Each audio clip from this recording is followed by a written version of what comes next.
Selamat pagi Bapak Ibu dan saudara-saudara yang dikasihi oleh Tuhan Yesus Kristus. Senang sekali bisa berjumpa kembali dengan saudara-saudara dan bersama-sama merenungkan firman Tuhan untuk membekali karya kita sepanjang hari ini. Mari kita awali persekutuan doa pagi ini dengan menyanyikan dari Kidung Jemaat nomor 457, bait pertama, ketiga, dan keempat. Kita nyatakan bahwa setiap jam kita memerlukan Tuhan di dalam kehidupan kita.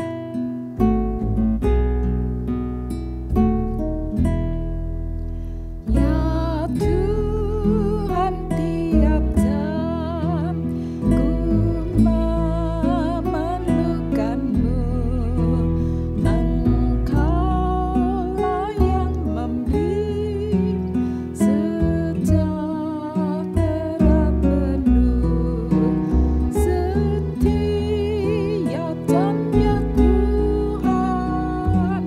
Dikau ku perlukan, ku datang juru selamat, berkatilah. Ya Tuhan, tiap jam di suka dukaku, jikalau Tuhan jauh, percuma hidupku.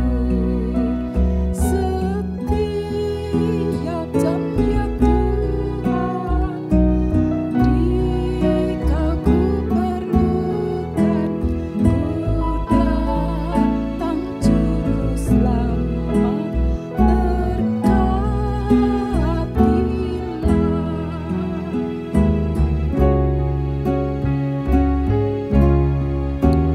Ya Tuhan, tiap jam ajarkan maksud-Mu, beri janji-Mu genap di dalam hidupku. Setiap jam, ya Tuhan, Dikau ku perlukan, ku datang juru selamat, berkatilah. Ketika kita datang kepada Tuhan, maka pasti Tuhan memberi berkat untuk kita semua. Mari kita berdoa. Ya Tuhan, sebagaimana lagu yang kami nyanyikan, setiap jam, setiap saat kami memerlukan Tuhan untuk menuntun kehidupan kami. Kami memerlukan Tuhan untuk menolong kami, mengarahkan kami ketika kami menghadapi masalah-masalah di dalam kehidupan kami. Kami percaya bahwa di dalam Tuhan, ketika kami bersandar kepada Tuhan, maka Tuhan akan memberikan sejahtera penuh dalam hidup kami. Tuhan, bersabdalah kepada kami, dan biarlah iman kami semakin dikuatkan melalui perenungan firman Tuhan pagi hari ini. Di dalam nama Tuhan Yesus Kristus kami berdoa. Amin. Saudara-saudara, renungan kita pada pagi hari ini saya beri tema Blessings in Disguise. Didasarkan pada kitab Injil Matius pasal 11 ayat 28 hingga 30. Matius 11 ayat yang ke-28 hingga 30, Tuhan Yesus berkata, "Marilah kepadaku semua yang letih lesu dan berbeban berat. Aku akan memberi kelegaan kepadamu. Pikulah kuk yang kupasang dan belajarlah padaku, karena aku lemah lembut dan rendah hati, dan jiwamu akan mendapat ketenangan. Sebab kuk yang kupasang itu enak dan bebanku pun ringan. Berbicara tentang beban, siapa sih yang mau punya beban? Apalagi kalau berbeban berat. Saya kalau jalan-jalan pagi nggak mau bawa apa-apa karena rasanya kunci rumah pun kalau dibawa rasanya itu memberikan beban tersendiri. Beban hidup bagaimana? Haruskah dihindari? Haruskah ditolak? Nah, saya sempat bertanya pada ibu penjual buah langganan saya. Nah, suatu pagi saya bertanya pada dia, "Bu, kalau membawa buah itu ya berapa kilogram sih?" Karena dia bawa buahnya ada yang dipanggul di kepala, ada yang digendong di belakang, masih dijinjing lagi. Saya tanya berapa kilo. Ternyata ibu itu berkata 30 kilogram. Hah, saya bilang, 30 kilogram itu berat sekali kan, Bu? Iya memang, dan ibu ini bukan orang yang badannya gede, bukan. Badannya kecil seperti saya, pendek begitu. Nah, kok kuat bawa 30 kilogram? Dan dia kemudian dengan mengernyitkan keningnya begitu, dia berkata, "Kalau enggak gitu, saya enggak dapat uang. Terus mau makan apa?" Nah, saudara, jadi beban yang berat itu malah sengaja ia pikul karena disitulah ada berkat. Disitulah ada rezekinya ketika dia mau memikul beban yang berat. Nah, sekarang kalau beban itu adalah masalah, yang menjadi beban adalah masalah. Bisakah masalah-masalah yang ada di dalam kehidupan kita itu juga menjadi berkat? Romo Djoko SCC sempat berkisah tentang sebuah insiden yang terjadi belasan tahun lalu. Terjadinya itu di Cina. Insiden itu adalah sebuah truk besar yang tergelincir saat melintasi jalan layang. Kepala truk itu menerobos pembatas jalan dan menyebabkan kendaraan berat ini nyaris sekali terjun ke bawah. Terjun bebas ke bawah. Kalau truk ini terjun bebas ke bawah, pasti orang-orang yang ada di bawah itu akan celaka. Pasti ada korban di sana. Tapi ternyata truk itu tiba-tiba hanya kepalanya saja yang nongol dan tidak sampai terjun ke bawah. Kenapa? Justru karena truk itu muatannya sangat berat. Begitu banyak. Beban berat yang diangkutnya ternyata bisa menahan kepala truk itu sehingga tidak terjun ke bawah.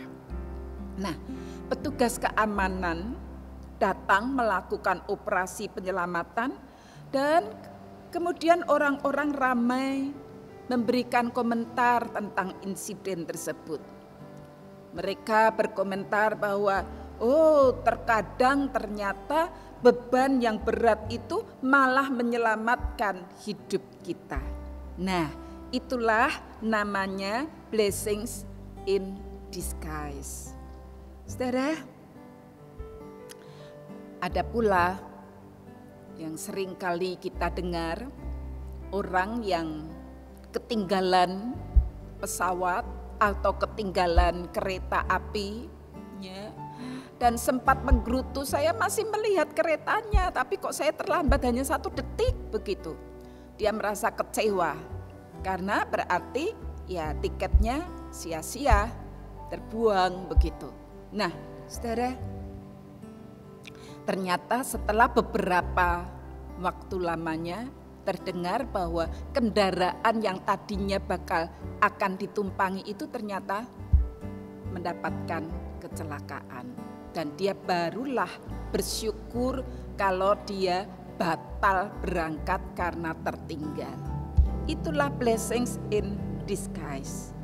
Jadi kita melihat bahwa ternyata di balik beban yang berat ataupun di dalam masalah yang sedang kita hadapi sekalipun, ternyata di situ ada berkat. Oleh sebab itu, janganlah cepat-cepat mengeluh dan menggerutu karena masalah yang sedang kita hadapi. Saudara, selama kita hidup di dalam dunia ini, tidak bakal kita luput dari masalah. Bahkan masalah itu semakin bertambah usia kita, semakin kompleks masalah yang kita hadapi. Kalau ketika kita masih muda, masalah yang kita hadapi masalahku doang. Tapi kemudian ketika berumah tangga menjadi masalah keluarga, harus aku pikul. Dan setelah menjadi tua, bukan hanya keluargaku masalah yang harus aku hadapi, tetapi masalah keluarga anak-anakku, keluarga cucuku, dan seterusnya. Jadi semakin banyak masalah yang kita hadapi. Bahkan kadang juga masalah itu datang bukan hanya silih berganti, malahan beruntun terus-menerus. Saudara, sekalipun kita sudah menjadi pengikut Kristus, jalan hidup kita juga tidak akan selalu mulus dan mudah. Bukankah Tuhan Yesus mengingatkan bahwa kita ketika mengikut Yesus, jangan lupa pikul salib. Jadi malahan ada masalah-masalah yang lain yang harus kita pikul. Mungkin bermasalah karena kita adalah pengikut Kristus. Tapi pagi hari ini kita mendengar undangan Tuhan Yesus yang berkata, marilah kepadaku semua yang letih lesu dan berbeban berat. Aku akan memberi kelegaan kepadamu. Saudara, undangan Tuhan Yesus ini sebenarnya ditujukan kepada para ahli Taurat yang hidupnya dibebani oleh 613 peraturan Taurat yang harus ditaati setiap hari. 613 betul-betul harus ditaati, ya, harus mencuci tangan ketika akan makan, dan kemudian ketika berjalan dalam satu hari hanya berapa mil, apalagi kalau menjelang hari Sabat, wow, peraturan-peraturan semakin banyak. Saudara, saat pandemi ini kita baru diminta mentaati 5M, protokol kesehatan 5M. Pakai masker, mencuci tangan, begitu ya, menjaga jarak, menjauhi kerumunan, begitu. Itu saja kita sudah bersungut-sungut. Kita malahan terus-menerus berusaha untuk ya melanggar. Kalau pakai masker diturunkan, kalau ngomong-ngomong malah dipelorotkan maskernya. Nah, apa gunanya? Saudara, baru 5M saja kita sudah bersungut dan suka memilih melanggar. Apalagi 613 aturan. Saudara, hidup kita ini penuh dengan beban. Apa sih yang membebani kita? Masalah. Bahkan kadang ketika kita punya masalah, orang-orang di dekat kita bukannya menolong kita untuk meringankan beban masalah kita. Malahan kadang-kadang justru menuding kita, oh kamu terus-menerus beruntun masalahnya, kamu mungkin kena kutuk dari Allah. Wah, itu kan semakin membebani, seperti sahabat-sahabat Ayub.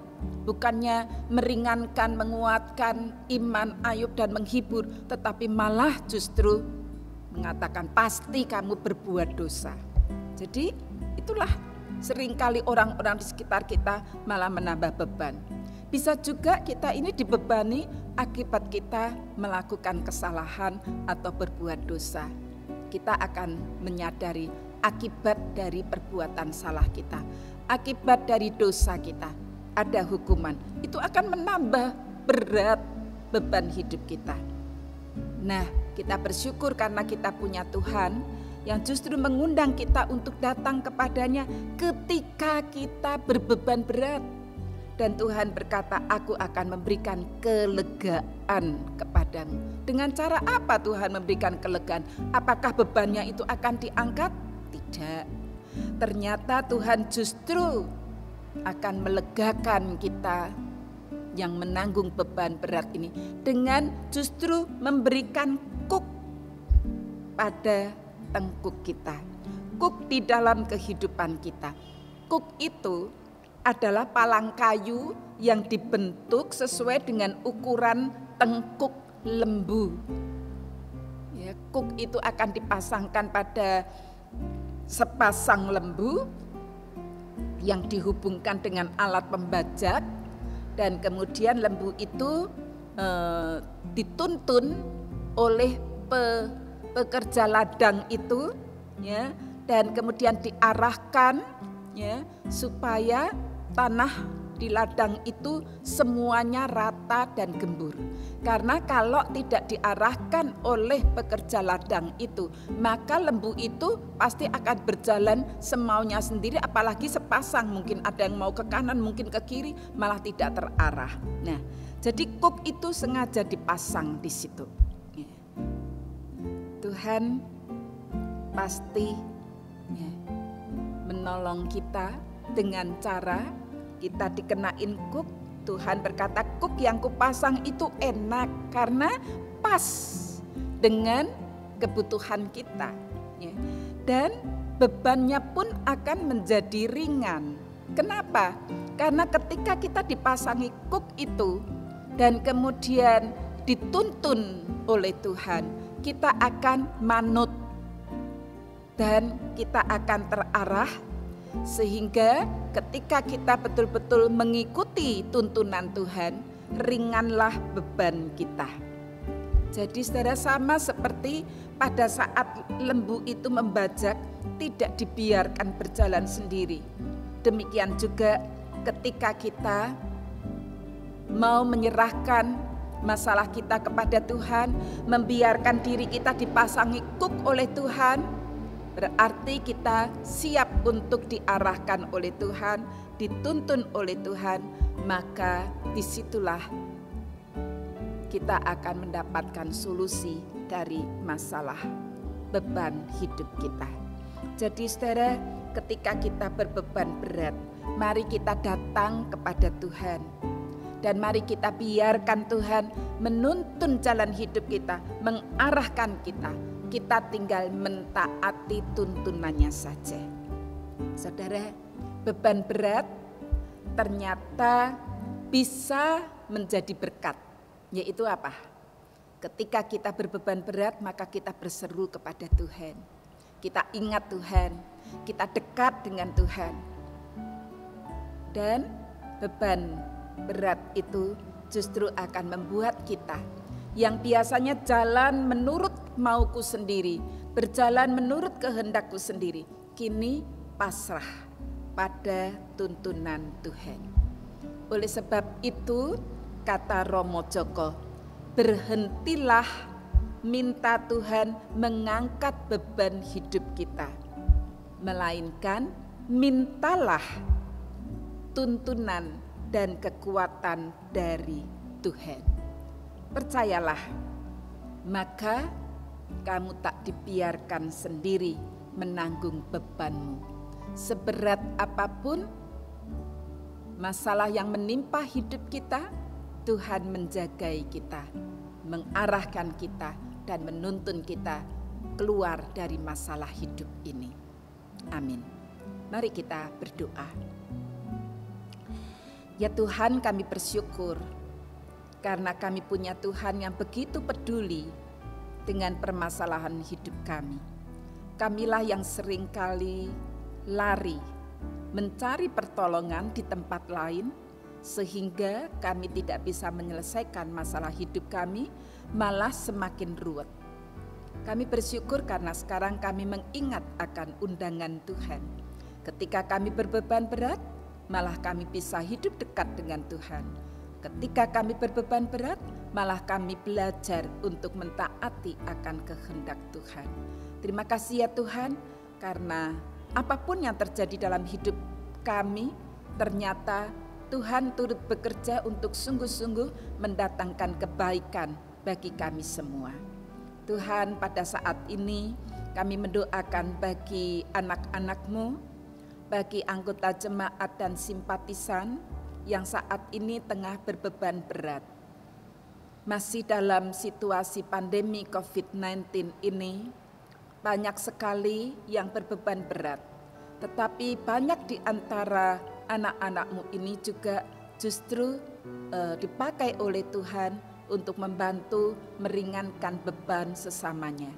Pandemi ini ternyata juga justru menolong kami untuk peduli terhadap sesama. Tuhan, apapun yang kami hadapi, ajarkan kepada kami untuk tidak menggerutu, tetapi memohon kepada Tuhan. Tetap percaya, Tuhan pasti memberikan solusi yang tepat. Tuhan, kami juga menyerahkan akan gereja Tuhan yang terus berupaya tetap melakukan pembinaan jemaat walaupun masih terbatas hanya dengan online. Tuhan yang akan tetap memberkati sehingga umat-Mu ini tetap terpelihara iman percayanya kepada Tuhan. Bapa di surga, kami juga mendoakan untuk Bapak Presiden, Wakil Presiden, untuk mereka yang terus menjalankan roda pemerintahan ini, mereka yang terus memikirkan bagaimana masyarakat Indonesia ini bisa keluar dari pandemi COVID-19, bahkan dengan varian-varian yang baru. Tuhan, tolong kami, biarlah masyarakat kami ini betul-betul belajar untuk menjadi sosok yang taat akan protokol kesehatan, karena dengan demikian kami dilindungi dan melindungi orang lain juga. Terima kasih ya Tuhan, kami mau serahkan kehidupan kami masing-masing, keluarga kami, biarlah semuanya tetap bisa merasakan penjagaan Tuhan dan berkat-berkat yang Tuhan sediakan bagi kami.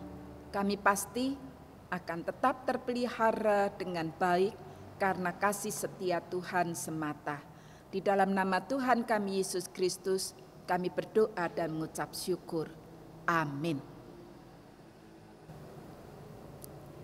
Ya, mari kita akhiri persekutuan doa pagi ini dengan menyanyikan dari Kidung Jemaat nomor 438, bait pertama, kedua, dan ketiga.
Tuhan tetap menjaga langkah-langkah kehidupan kita. Apapun yang terjadi, jangan khawatir. Serahkan kepada Tuhan. Tuhan yang akan terus menuntun dan mengarahkan. Selamat berkarya. Tuhan memberkati.